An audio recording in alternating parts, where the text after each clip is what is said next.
Hey guys, welcome back to another exciting video. If you are new here, a special shout out to you. What about reducing 50 lines of code to just 30 lines and still achieving the same result? Sounds interesting?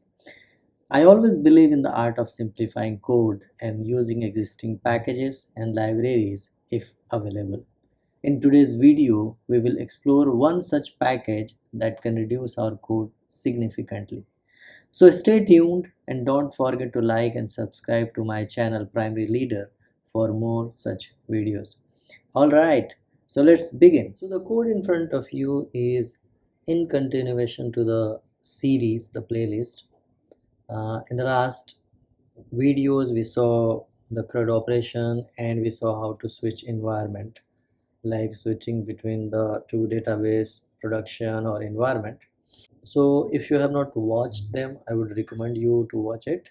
Now, before we begin, I would like to show you that this application is running perfectly fine. So I'll say npm run dev and we will see the code running. So see, if I call those API, it is showing the data. So if I say, let's say 1, it is showing 1. If I say 2, it is showing for the 2. So everything is happening. Okay.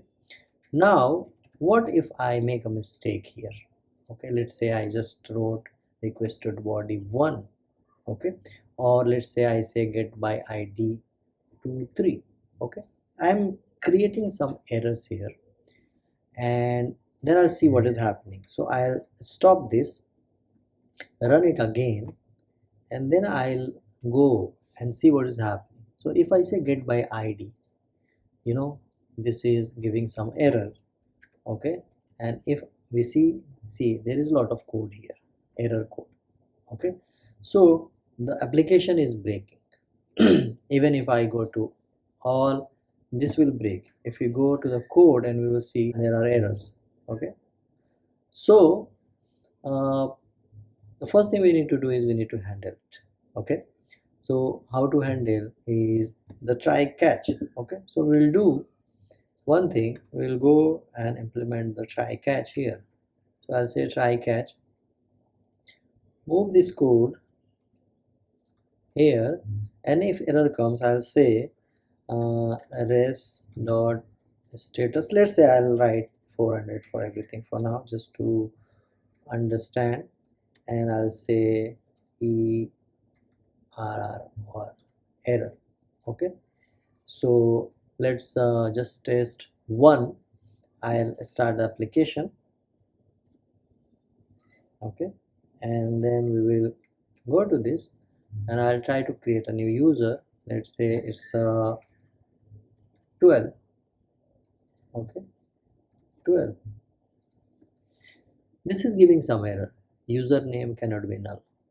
Okay, so basically the error is handled properly here. The application is not breaking. See, nothing is coming and it is showing on the postman. Okay, so what we need to do is basically we need to patch all this try catch everywhere. Okay, so we'll go and do this. So we will say try catch and move this code control X here, and I'll copy this one in the error. Okay, the same thing here, try catch and move this code to try catch. I'll copy this one and put it here. Okay, now try catch, put it in the try catch, and then move this to here. And now the last one, try catch, moving this code to the try catch and copy this one and put it here. Okay, so we are done with this. If again we restart the application and run the application, see, this will handle even the get by ID will be handled. It will show some error here. Okay, this is showing all the errors, but what we did is we wrote those try catch everywhere. Okay, now this code is almost 50 lines, as I said. Now you see this is repetition of the code. Okay, and this is increased almost by 40%, and everywhere you will code you will have to do this. Okay, what I wanted to show in this video is there is much more simple way of doing this. You can do this by just using the 4 lines of code and using a very good package. Okay, so what we will do is we will go and the first install will that package is called express async error.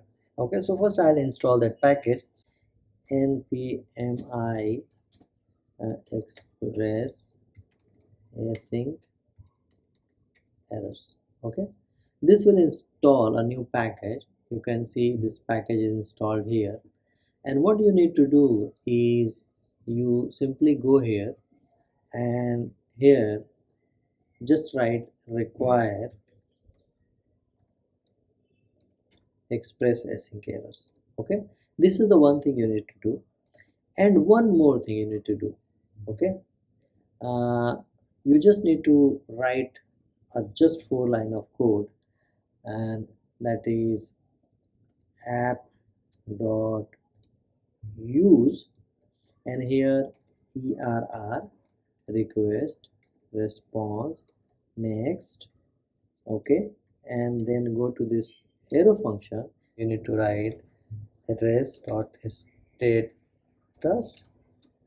and let's say there we used 400, so for now we are using 400 here. You can write the error dot status code or res dot status code, whatever, you can explore it, but I'll write 400 here for now, and then dot json, and in the json I'll just say error is err dot message, and then success it's a false. Okay, I wrote these 4 lines of code, and now everything is done. Let's see how. Okay, so I'll go and remove all these codes, the try catch. Okay, I'll remove the try catch here. Let me remove this one, try catch. I'll remove this, I'll remove this one, and again this one, and the last one. Okay, now see our code is just 30 lines. Now what we will do is we will run the application again, now without the try catch everywhere. We will go to the postman. We will call this is working fine. We say get all user, it is showing. Add new user, let's say 13,